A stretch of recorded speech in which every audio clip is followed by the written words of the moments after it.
The Return of Sherlock Holmes by Sir Arthur Conan Doyle. The Adventure of the Norwood Builder. From the point of view of the criminal expert, said Mr. Sherlock Holmes, London has become a singularly uninteresting city since the death of the late lamented Professor Moriarty. I can hardly think that you would find many decent citizens to agree with you, I answered. Well, well, I must not be selfish, said he with a smile as he pushed back his chair from the breakfast table. The community is certainly the gainer and no one the loser, save the poor out-of-work specialist whose occupation has gone. With that man in the field, one's morning paper presented infinite possibilities. Often it was only the smallest trace, Watson, the faintest indication, and yet it was enough to tell me that the great malignant brain was there, as the gentlest tremors of the edges of the web remind one of the foul spider which lurks in the centre. Petty thefts, wanton assaults, purposeless outrage, to the man who held the clue, all could be worked into one connected whole. To the scientific student of the higher criminal world, no capital in Europe offered the advantages which London then possessed. But now... He shrugged his shoulders in humorous deprecation of the state of things which he had himself done so much to produce. At the time of which I speak, Holmes had been back for some months, and I, at his request, had sold my practice and returned to share the old quarters in Baker Street. A young doctor named Werner had purchased my small Kensington practice, and given with astonishingly little demur the highest price that I ventured to ask, an incident which only explained itself some years later, when I found that Werner was a distant relation of Holmes's, and that it was my friend who had really found the money. Our months of partnership had not been so uneventful as he had stated, for I find on looking over my notes that this period includes the case of the papers of ex-President Murillo, and also the shocking affair of the Dutch steamship Friesland, which so nearly cost us both our lives. His cold and proud nature was always averse, however, to anything in the shape of public applause, and he bound me in the most stringent terms to say no further word of himself, his methods, or his successes, a prohibition which, as I have explained, has only now been removed. Mr. Sherlock Holmes was leaning back in his chair after his whimsical protest, and was unfolding his morning paper in a leisurely fashion, when our attention was arrested by a tremendous ring at the bell, followed immediately by a hollow drumming sound, as if someone were beating on the outer door with his fist. As it opened there came a tumultuous rush into the hall, rapid feet clattered up the stair, and an instant later a wild-eyed and frantic young man, pale, dishevelled, and palpitating, burst into the room. He looked from one to the other of us, and under our gaze of inquiry he became conscious that some apology was needed for this unceremonious entry. "I'm sorry, Mr. Holmes," he cried. "You mustn't blame me. I am nearly mad. Mr. Holmes, I am the unhappy John Hector Macfarlane." He made the announcement as if the name alone would explain both his visit and its manner, but I could see by my companion's unresponsive face that it meant no more to him than to me. "Have a cigarette, Mr. Macfarlane," said he, pushing his case across. "I am sure that with your symptoms my friend Dr. Watson here would prescribe a sedative. The weather has been so very warm these last few days. Now, if you feel a little more composed, I should be glad if you would sit down in that chair and tell us very slowly and quietly who you are and what it is that you want. You mentioned your name as if I should recognize it, but I assure you that beyond the obvious facts that you are a bachelor, a solicitor, a Freemason, and an asthmatic, I know nothing whatever about you." Familiar as I was with my friend's methods, it was not difficult for me to follow his deductions, and to observe the untidiness of attire, the sheaf of legal papers, the watch-charm, and the breathing which had prompted them. Our client, however, stared in amazement. "Yes, I am all that, Mr. Holmes, and in addition I am the most unfortunate man at this moment in London. For heaven's sake, don't abandon me, Mr. Holmes. If they come to arrest me before I have finished my story, make them give me time so that I may tell you the whole truth. I could go to jail happy if I knew that you were working for me outside." "Arrest you?" said Holmes. "This is really most interesting. On what charge do you expect to be arrested?" "Upon the charge of murdering Mr. Jonas Oldacre of Lower Norwood." My companion's expressive face showed a sympathy which was not, I am afraid, entirely unmixed with satisfaction. "Dear me," said he. "It was only this moment at breakfast that I was saying to my friend Dr. Watson that sensational cases had disappeared out of our papers." Our visitor stretched forward a quivering hand and picked up the Daily Telegraph, which still lay upon Holmes's knee. "If you had looked at it, sir, you would have seen at a glance what the errand is on which I have come to you this morning. I feel as if my name and my misfortune must be in every man's mouth." He turned it over to expose the central page. "Here it is, and with your permission I will read it to you. Listen to this, Mr. Holmes. The headlines are, 'Mysterious Affair at Lower Norwood. Disappearance of a well-known builder. Suspicion of murder and arson. A clue to the criminal.' That is the clue which they are already following, Mr. Holmes, and I know that it leads infallibly to me. I have been followed from London Bridge Station, and I am sure that they are only waiting for the warrant to arrest me. It will break my mother's heart. It will break her heart." He wrung his hands in an agony of apprehension, and swayed backwards and forwards in his chair. I looked with interest upon this man who was accused of being the perpetrator of a crime of violence. He was flaxen-haired and handsome in a washed-out negative fashion, with frightened blue eyes and a clean-shaven face with a weak, sensitive mouth. His age may have been about 27, his dress and bearing that of a gentleman.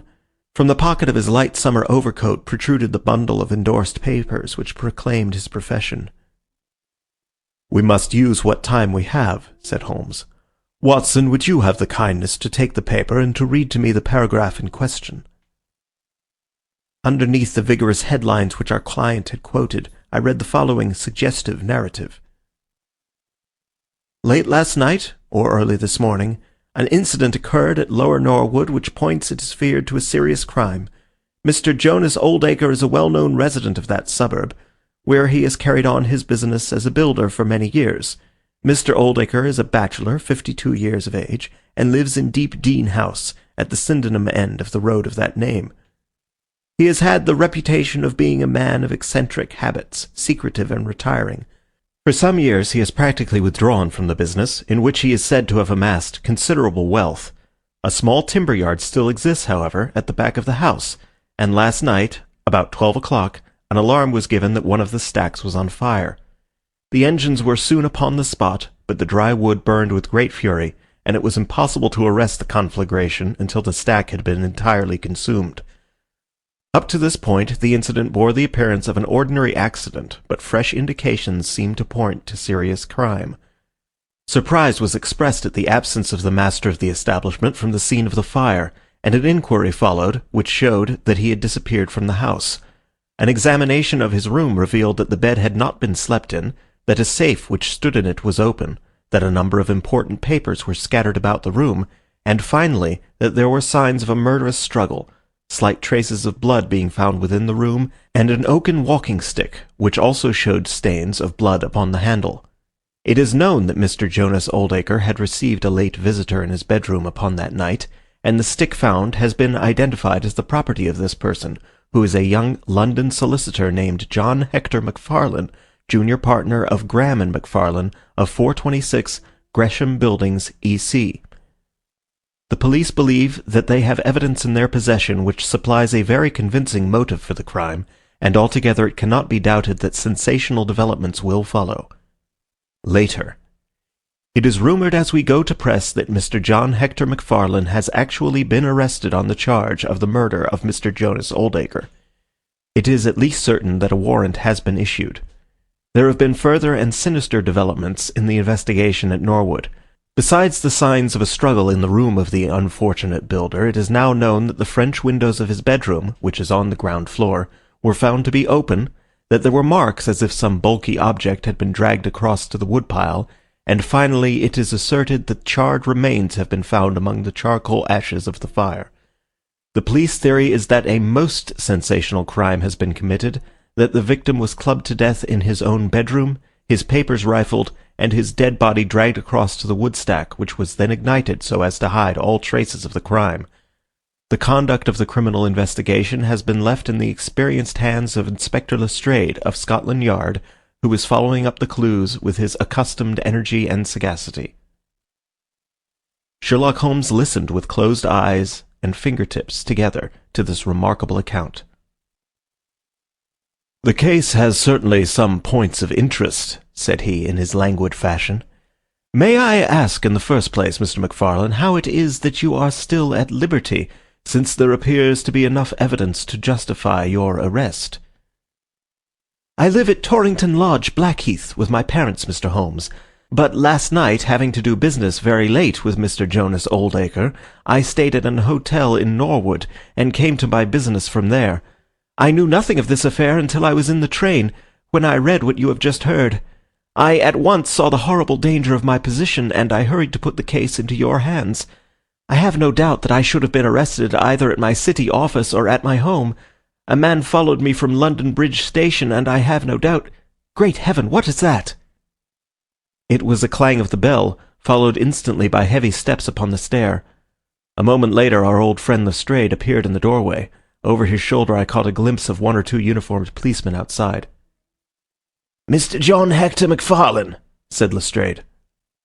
Our unfortunate client rose with a ghastly face. "I arrest you for the wilful murder of Mr. Jonas Oldacre of Lower Norwood." MacFarlane turned to us with a gesture of despair, and sank into his chair once more like one who is crushed. "One moment, Lestrade," said Holmes. "Half an hour more or less can make no difference to you, and the gentleman was about to give us an account of this very interesting affair, which might aid us in clearing it up." "I think there will be no difficulty in clearing it up," said Lestrade grimly. "Nonetheless, with your permission, I should be much interested to hear his account." "Well, Mr. Holmes, it is difficult for me to refuse you anything, for you have been of use to the force once or twice in the past, and we owe you a good turn at Scotland Yard," said Lestrade. "At the same time, I must remain with my prisoner, and I am bound to warn him that anything he may say will appear in evidence against him." "I wish nothing better," said our client. "All I ask is that you should hear and recognize the absolute truth." Lestrade looked at his watch. "I'll give you half an hour," said he. "I must explain first," said MacFarlane, "that I knew nothing of Mr. Jonas Oldacre. His name was familiar to me, for many years ago my parents were acquainted with him, but they drifted apart. I was very much surprised, therefore, when yesterday, about 3 o'clock in the afternoon, he walked into my office in the city. But I was still more astonished when he told me the object of his visit. He had in his hand several sheets of a notebook, covered with scribbled writing. Here they are, and he laid them on my table. 'Here is my will,' said he. 'I want you, Mr. MacFarlane, to cast it into proper legal shape. I will sit here while you do so.' I set myself to copy it, and you can imagine my astonishment when I found that, with some reservations, he had left all his property to me. He was a strange little ferret-like man with white eyelashes, and when I looked up at him I found his keen grey eyes fixed upon me with an amused expression.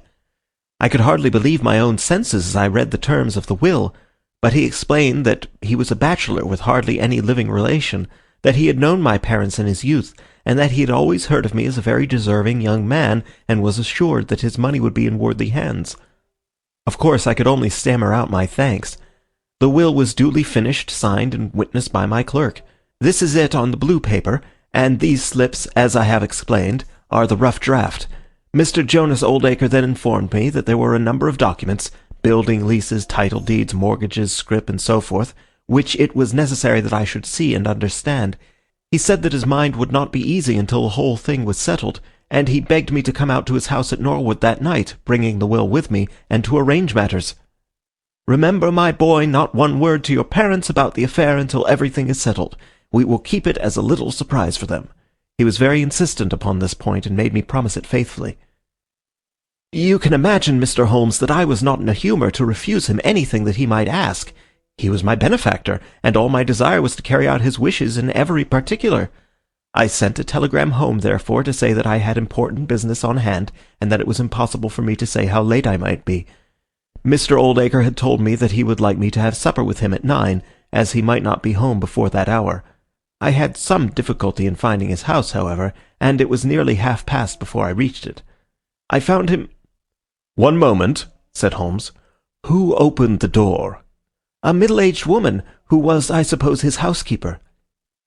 "And it was she, I presume, who mentioned your name?" "Exactly," said MacFarlane. "Pray proceed." MacFarlane wiped his damp brow, and then continued his narrative. I was shown by this woman into a sitting-room, where a frugal supper was laid out. Afterwards, Mr. Jonas Oldacre led me into his bedroom, in which there stood a heavy safe.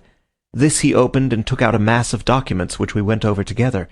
It was between 11 and 12 when we finished. He remarked that we must not disturb the housekeeper. He showed me out through his own French window, which had been open all this time. "Was the blind down?" asked Holmes. "I will not be sure, but I believe that it was only half down. Yes, I remember how he pulled it up in order to swing open the window. I could not find my stick, and he said, 'Never mind, my boy. I shall see a good deal of you now, I hope, and I will keep your stick until you come back to claim it.'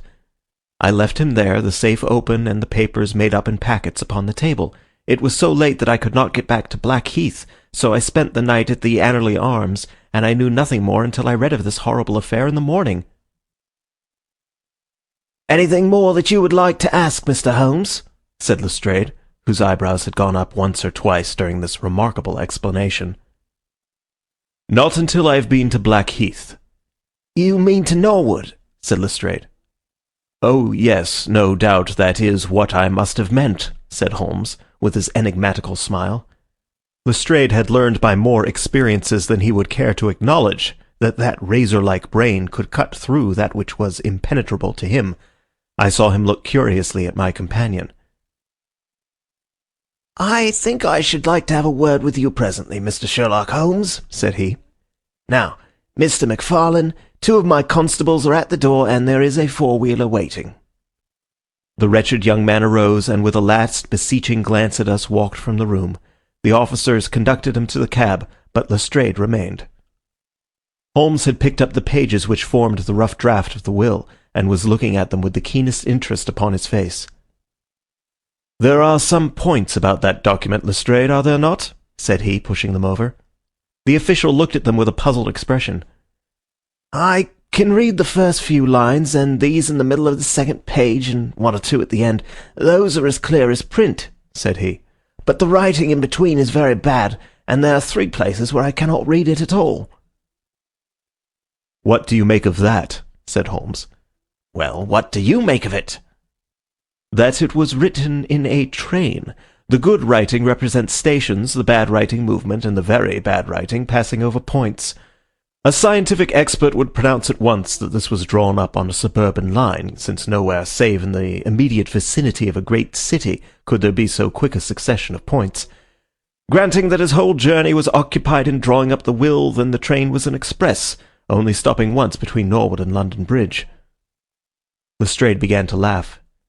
"You are too many for me when you begin to get on your theories, Mr. Holmes," said he. "How does this bear on the case?"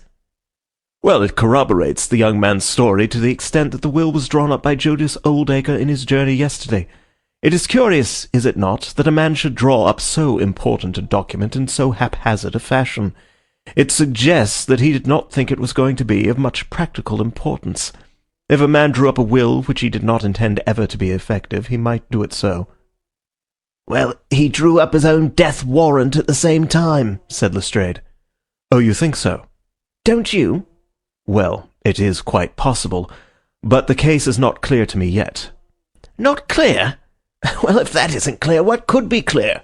Here is a young man who learns suddenly that if a certain older man dies, he will succeed to a fortune. What does he do? He says nothing to anyone, but he arranges that he shall go out on some pretext to see his client that night. He waits until the only other person in the house is in bed, and then, in the solitude of the man's room, he murders him, burns his body in the woodpile, and departs to a neighbouring hotel. The blood stains in the room, and also on the stick, are very slight.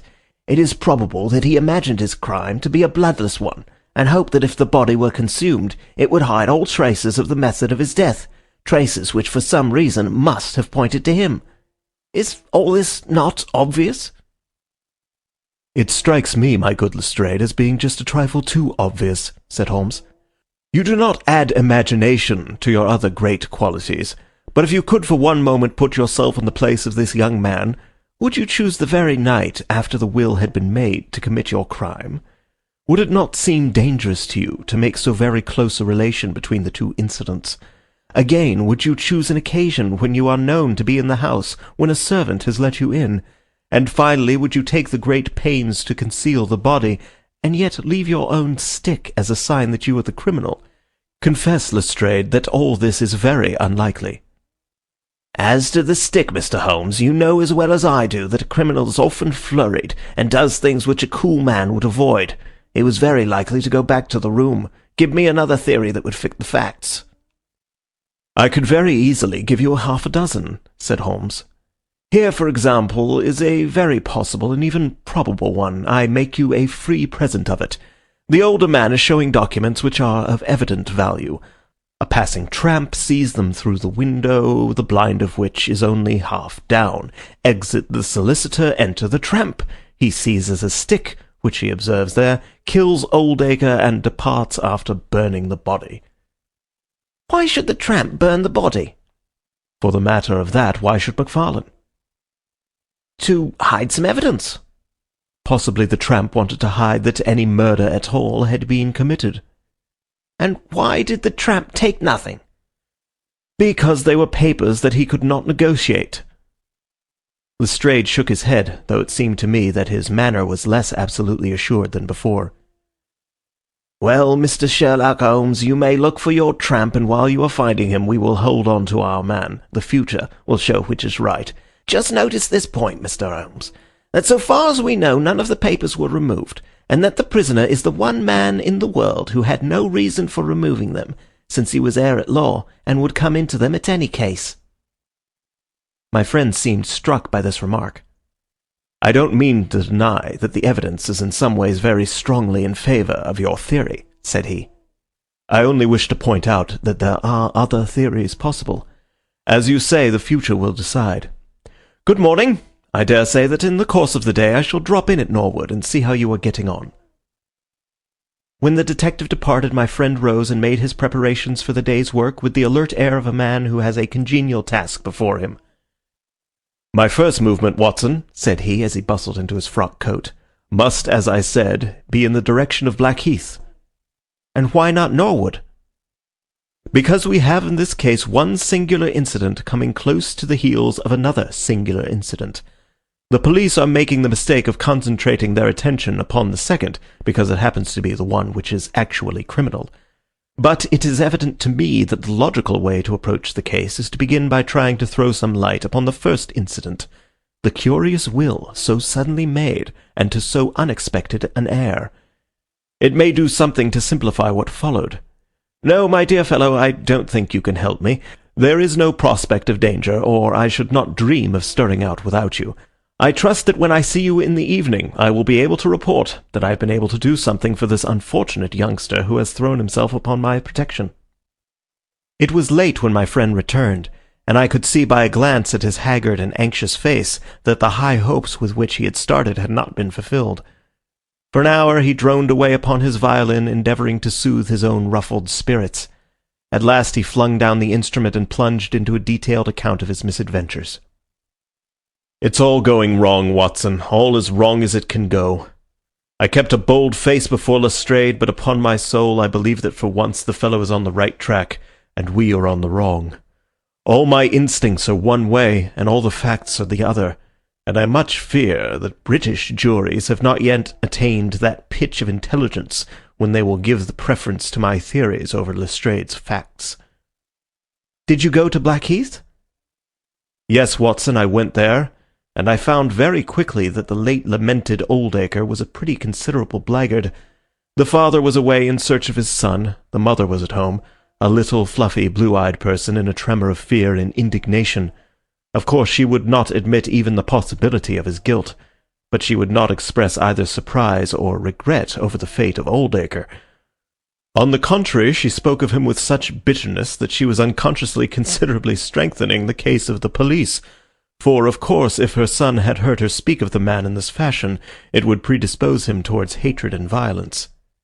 "He was more like a malignant and cunning ape than a human being," said she, "and he always was, ever since he was a young man." "You knew him at that time?" said I. "Yes, I knew him well. In fact, he was an old suitor of mine. Thank heaven that I had the sense to turn away from him, and to marry a better, if a poorer man.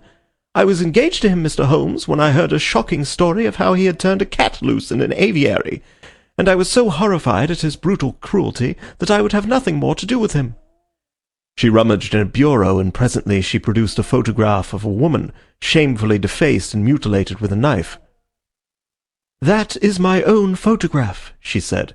"He sent it to me in that state, with his curse, upon my wedding morning."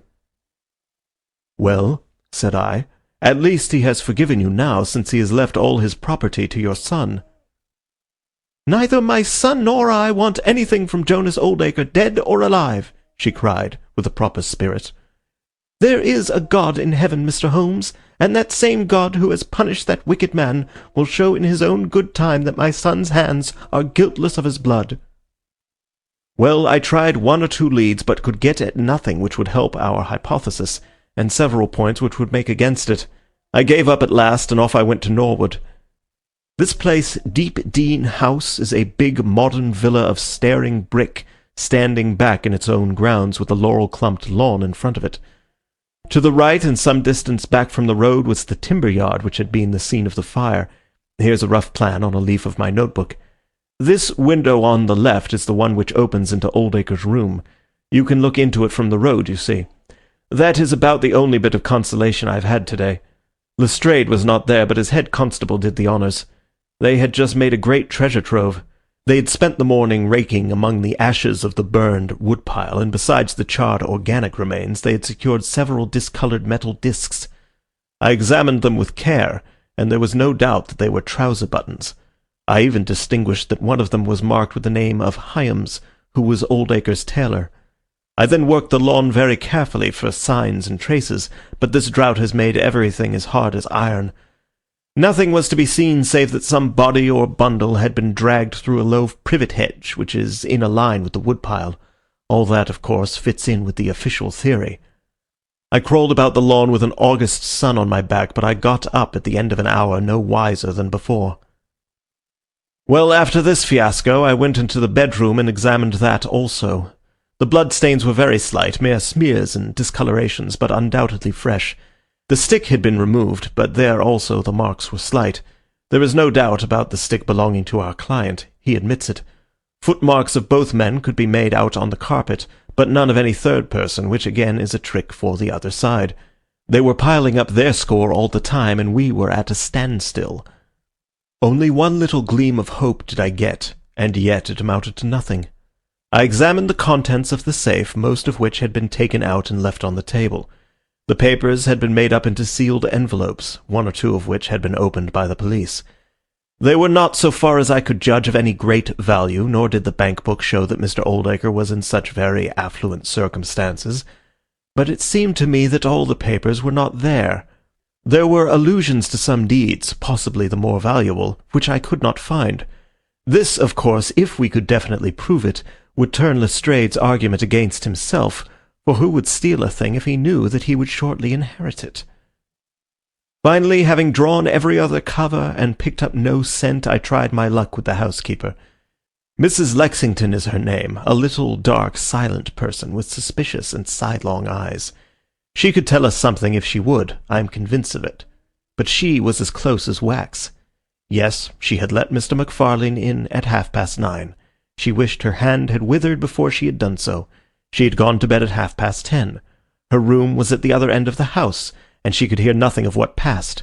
Mr. MacFarlane had left his hat, and to the best of her belief his stick, in the hall. She had been awakened by the alarm of fire. Her poor dear master had certainly been murdered. Had he any enemies? Well, every man had enemies, but Mr. Oldacre kept himself very much to himself, and only met people in the way of business. She had seen the buttons, and was sure that they belonged to the clothes which he had worn last night. The woodpile was very dry, for it had not rained for a month. It burned like tinder, and by the time she reached the spot nothing could be seen but flames. She and all the firemen smelled the burned flesh from inside it. She knew nothing of the papers, nor of Mr. Oldacre's private affairs. So, my dear Watson, there's my report of a failure. And yet... He clenched his thin hands in a paroxysm of conviction. I know it's all wrong. I feel it in my bones. There is something that has not come out, and that housekeeper knows it. There was a sort of sulky defiance in her eyes which only goes with guilty knowledge. However, there's no good talking any more about it, Watson. But unless some lucky chance comes our way, I fear that the Norwood disappearance case will not figure in that chronicle of our successes which I foresee that a patient public will sooner or later have to endure." "Surely," said I, "the man's appearance would go far with any jury." "That is a dangerous argument, my dear Watson. You remember that terrible murderer, Bert Stevens, who wanted us to get him off in '87. Was there ever a more mild-mannered Sunday school young man?" "It is true." "Unless we succeed in establishing an alternative theory, this man is lost. You can hardly find a flaw in the case which can now be presented against him, and all further investigation has served to strengthen it. By the way, there is one curious little point about those papers which may serve us as the starting point for an inquiry. On looking over the bank book, I found that the low state of the balance was principally due to large cheques which have been made out during the last year to Mr. Cornelius. I confess that I should be interested to know who this Mr. Cornelius may be, with whom a retired builder has such very large transactions. Is it possible that he has had a hand in the affair? Cornelius might be a broker, but we have found no scrip to correspond with these large payments. Failing any other indication, my researches must now take the direction of an inquiry at the bank for the gentleman who has cashed these cheques. But I fear, my dear fellow, that our case will end ingloriously by Lestrade hanging our client, which will certainly be a triumph for Scotland Yard." I do not know how far Sherlock Holmes took any sleep that night, but when I came down to breakfast I found him pale and harassed, his bright eyes the brighter for the dark shadows round them. The carpet round his chair was littered with cigarette ends and with the early editions of the morning papers. An open telegram lay upon the table. "What do you think of this, Watson?" he asked, tossing it across. It was from Norwood, and ran as follows: "Important fresh evidence to hand. McFarlane's guilt definitely established. Advise you to abandon case. Lestrade." "This sounds serious," said I. "It is Lestrade's little cock-a-doodle of victory," Holmes answered with a bitter smile. "And yet it may be premature to abandon the case. After all, important fresh evidence is a two-edged thing, and may possibly cut in a very different direction to that which Lestrade imagines. Take your breakfast, Watson, and we will go out together and see what we can do. I feel as if I shall need your company and your moral support today." My friend had no breakfast himself, for it was one of his peculiarities that in his more intense moments he would permit himself no food, and I have known him presume upon his iron strength until he has fainted from pure inanition. "At present I cannot spare energy and nerve force for digestion," he would say in answer to my medical remonstrances. I was not surprised, therefore, when this morning he left his untouched meal behind him and started with me for Norwood. A crowd of morbid sightseers was still gathered round Deepdene House, which was just such a suburban villa as I had pictured. Within the gates Lestrade met us, his face flushed with victory, his manner grossly triumphant. "Well, Mr. Holmes, have you proved us to be wrong yet? Have you found your tramp?" he cried. "I have formed no conclusion whatever," my companion answered. "But we formed ours yesterday, and now it proves to be correct. So you must acknowledge that we have been a little in front of you this time, Mr. Holmes." "You certainly have the air of something unusual having occurred," said Holmes. Lestrade laughed loudly. "You don't like being beaten any more than the rest of us do," said he. "A man can't expect always to have his own way, can he, Dr. Watson? Step this way, if you please, gentlemen, and I think I can convince you once and for all that it was John McFarlane who did this crime." He led us through the passage and out into a dark hall beyond. "This is where young McFarlane must have come out to get his hat after the crime was done," said he. "Now, look at this." With dramatic suddenness, he struck a match, and by its light exposed a stain of blood upon the whitewashed wall. As he held the match nearer, I saw that it was more than a stain. It was the well-marked print of a thumb. "Look at that with your magnifying glass, Mr. Holmes." "Yes, I am doing so." "You are aware that no two thumb marks are alike?" "I have heard something of the kind." "Well then, will you please compare that print with this wax impression of young McFarlane's right thumb, taken by my orders this morning?" As he held the waxen print close to the bloodstain, it did not take a magnifying glass to see that the two were undoubtedly from the same thumb. It was evident to me that our unfortunate client was lost. "That is final," said Lestrade. "Yes, that is final," I involuntarily echoed. "It is final," said Holmes. Something in his tone caught my ear, and I turned to look at him. An extraordinary change had come over his face. It was writhing with inward merriment. His two eyes were shining like stars. It seemed to me that he was making desperate efforts to restrain a convulsive attack of laughter. Dear me, he said at last. "Well, now, who would have thought it? And how deceptive appearances may be, to be sure. Such a nice young man to look at. It is a lesson to us not to trust our own judgment, is it not, Lestrade?" "Yes, some of us are a little too much inclined to be cocksure, Mr. Holmes," said Lestrade. The man's insolence was maddening, but we could not resent it. What a providential thing that this young man should press his right thumb against the wall in taking his hat from the peg! Such a very natural action, too, if you come to think of it. Holmes was outwardly calm, but his whole body gave a wriggle of suppressed excitement as he spoke. "By the way, Lestrade, who made this remarkable discovery?"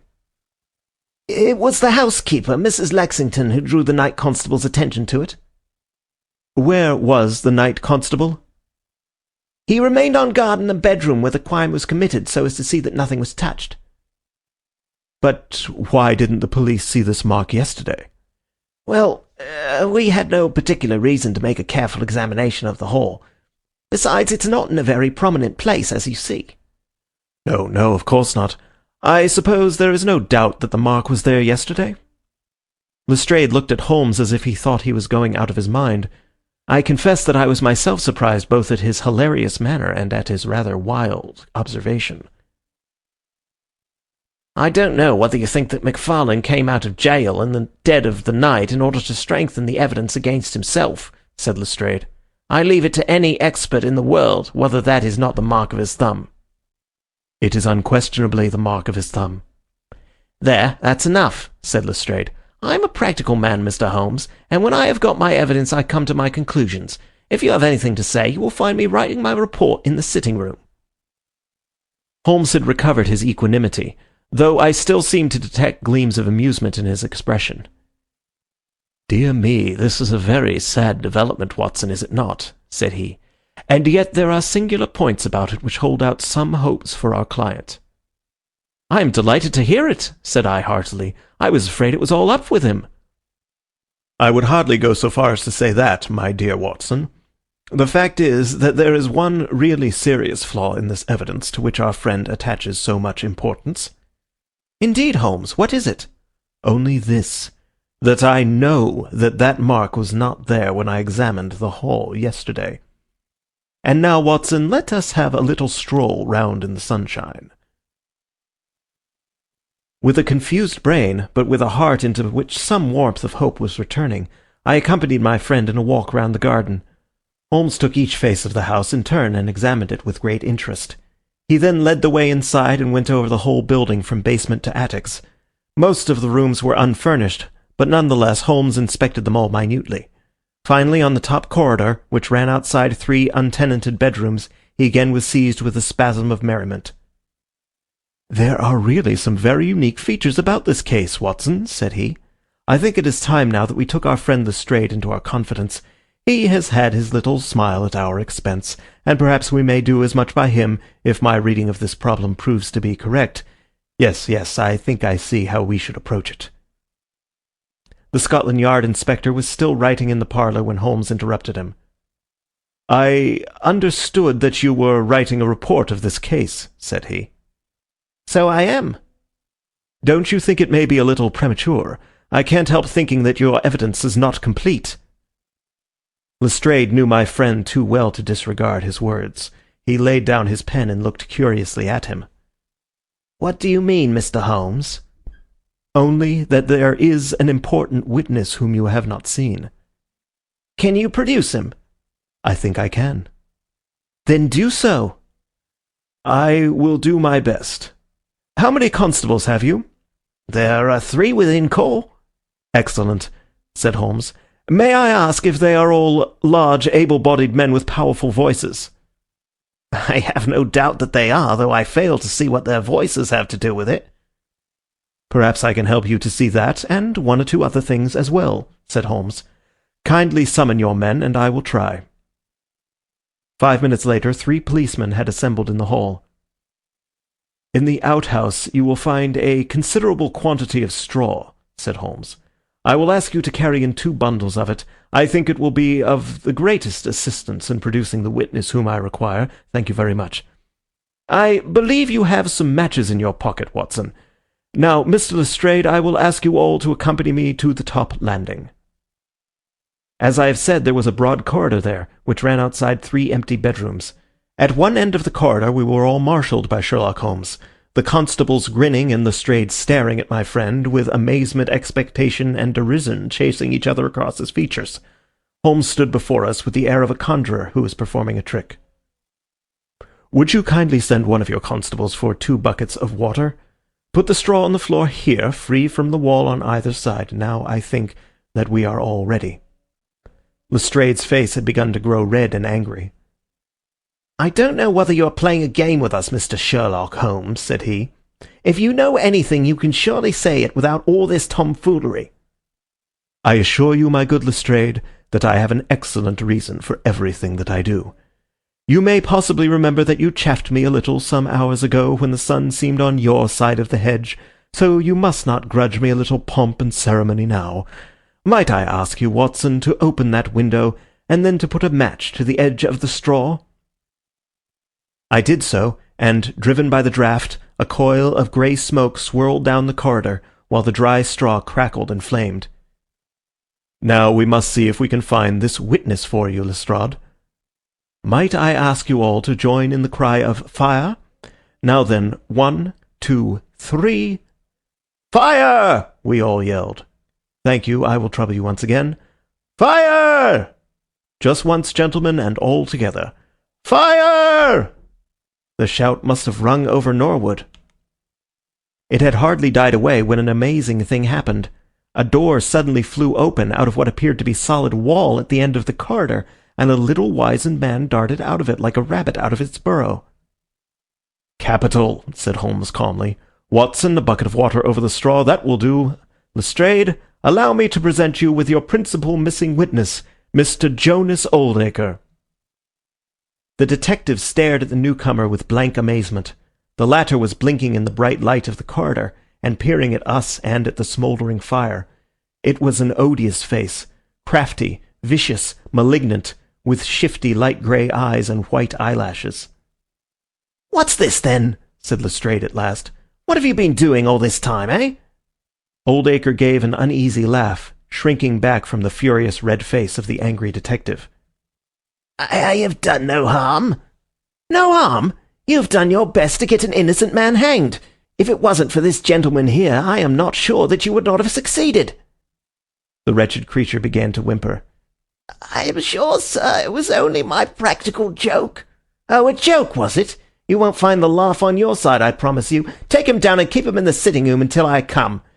Mr. Holmes," he continued when they had gone, "I could not speak before the constables, but I don't mind saying, in the presence of Dr. Watson, that this is the brightest thing that you have done yet, though it is a mystery to me how you did it. You have saved an innocent man's life, and you have prevented a very grave scandal which would have ruined my reputation in the force." Holmes smiled and clapped Lestrade upon the shoulder. "Instead of being ruined, my good sir, you will find that your reputation has been enormously enhanced. Just make a few alterations in that report which you are writing, and they will understand how hard it is to throw dust in the eyes of Inspector Lestrade." "And you don't want your name to appear?" "Not at all. The work is its own reward. Perhaps I shall get the credit also at some distant day when I permit my zealous historian to lay out his foolscap once more. Eh, Watson? Well, now, let us see where this rat has been lurking." A lath and plaster partition had been run across the passage 6 feet from the end, with a door cunningly concealed in it. It was lit within by slits under the eaves. A few articles of furniture and a supply of food and water were within, together with a number of books and papers. "There's the advantage of being a builder," said Holmes as we came out. "He was able to fix up his own little hiding place without any confederate, save, of course, that precious housekeeper of his, whom I should lose no time in adding to your bag, Lestrade. I'll take your advice. But how did you know of this place, Mr. Holmes? I made up my mind that the fellow was in hiding in the house. When I paced one corridor and found it 6 feet shorter than the corresponding one below, it was pretty clear where he was. I thought he had not the nerve to lie quiet before an alarm of fire. We could, of course, have gone in and taken him, but it amused me to make him reveal himself. Besides, I owed you a little mystification, Lestrade, for your chaff in the morning. Well, sir, you certainly got equal with me on that. But how in the world did you know that he was in the house at all? The thumb mark, Lestrade. You said it was final, and so it was in a very different sense. I knew it had not been there the day before. I pay a good deal of attention to matters of detail, as you may have observed, and I had examined the hall and was sure that the wall was clear. Therefore, it had been put on during the night. But how? Very simply. When those packets were sealed up, Jonas Oldacre got MacFarlane to secure one of the seals by putting his thumb upon soft wax. It would be done so quickly and so naturally that I dare say the young man himself has no recollection of it. Very likely it just so happened, and Oldacre had himself no notion of the use he would put it to. Brooding over the case in that den of his, it suddenly struck him what absolutely damning evidence he could make against MacFarlane by using that thumb mark. It was the simplest thing in the world for him to take a wax impression from the seal, to moisten it in as much blood as he could get from a pin-prick, and to put the mark upon the wall during the night, either with his own hand or with that of his housekeeper. If you examine among those documents which he took with him into his retreat, I will lay you a wager that you find the seal with the thumb mark upon it." "Wonderful!" said Lestrade. "Wonderful! It's all clear as crystal, as you put it. But what is the object of this deep deception, Mr. Holmes?"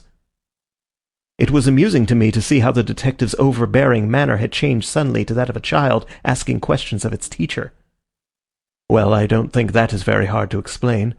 A very deep, malicious, vindictive person is the gentleman who is now awaiting us downstairs. You know that he was once refused by MacFarlane's mother? You don't? I told you that you should go to Blackheath first and Norwood afterwards. Well, this injury, as he would consider it, has rankled in his wicked, scheming brain, and all his life he has longed for vengeance, but never seen his chance. During the last year or so, things have gone against him. Secret speculation, I think. And he finds himself in a bad way. He determines to swindle his creditors, and for this purpose he pays large cheques to a certain Mr. Cornelius, who is, I imagine, himself under another name. I have not traced these cheques yet, but I have no doubt that they were banked under that name at some provincial town, where Oldacre from time to time led a double existence. He intended to change his name altogether, draw this money, and vanish, starting life again elsewhere. Well, that's likely enough. It would strike him that in disappearing he might throw all pursuit off his track, and at the same time have an ample and crushing revenge upon his old sweetheart, if he could give the impression that he had been murdered by her only child. It was a masterpiece of villainy, and he carried it out like a master. The idea of the will, which would give an obvious motive for the crime, the secret visit unknown to his own parents, the retention of the stick, the blood, and the animal remains and buttons in the woodpile, all were admirable. It was a net from which it seemed to me a few hours ago that there was no possible escape. But he had not that supreme gift of the artist, the knowledge of when to stop. He wished to improve that which was already perfect, to draw the rope tighter yet round the neck of his unfortunate victim, and so he ruined all. Let us descend, Lestrade. There are just 1 or 2 questions that I would ask him."